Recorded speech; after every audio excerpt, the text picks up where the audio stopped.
আসসালামু আলাইকুম। বাদুড়ের অত্যাচারে আমগুলি পেরে ফেলতে বাধ্য হলাম।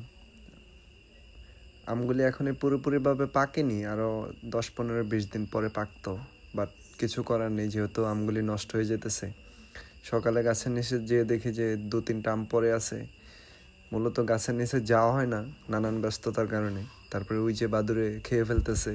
বাদুড়, বুলবুলি পাখিদেরও খায়, রাত্রে বাদুড়ে খায়, দিনে পাখি খায়। তো সেই কারণে চিন্তা ভাবনা করলাম যে না, আমগুলি পেরিয়ে ফেলবো। পরে সকালে দেখে আসছি, আসার পরে বিকালে ব্যস্ততা শেষ করে চলে গেছি আমগুলি পাড়ার জন্য। যেহেতু আমগুলি গাছে নষ্ট হয়ে যেতেছে, সো এগুলি রাখার মতো না, কারণ গাছে একদিন থাকলেই 2-4টা করে নাই। তো বাধ্য হয়ে সবগুলি পেরে ফেলতেছি। আম আলহামদুলিল্লাহ অনেক ধরছিল গাছগুলিতে। তো এই আমগুলি একটা স্বভাব খারাপ হচ্ছে, এগুলি যখন ছোট থাকে তখন পোকে নষ্ট করে দেন, একটু বড় যখন হয় তখন ফাইটা যায়। ফাইটা আমগুলি পুরোপুরিভাবে নষ্ট হয়ে যায় আর কি। তো সর্বশেষ এসা মোটামুটি আম ছিল, অত বেশি ছিল না। যে পরিমাণে মুকুল আসছিল প্লাস আমের করা আসছিল, ওই পরিমাণে সর্বশেষ পর্যন্ত আম থাকে নাই। তারপর আল্লাহ তালার কাছে শুক্রিয়া, আল্লাহ তালা যে পরিমাণ দিছে হাজার শুক্রিয়া। সর্বশেষ আমগুলি পারতেছি।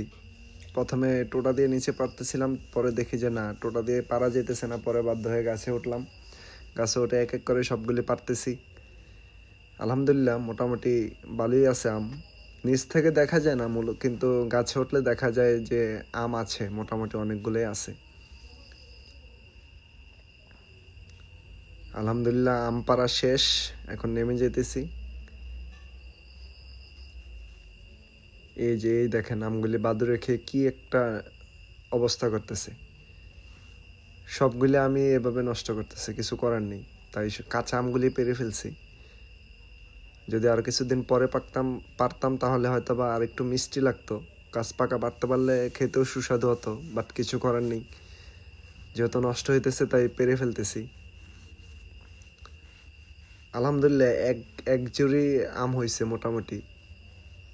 আর 2টা আম ছিল অনেকটাই লাল, গাছ পাকা, পুরোপুরি গাছ পাকা। যদি গাছ থেকে এরকমভাবে পারতে পারতাম তাহলে খুবই মিষ্টি হতো। আসসালামু আলাইকুম, সবাই আমাদের জন্য দোয়া করবেন।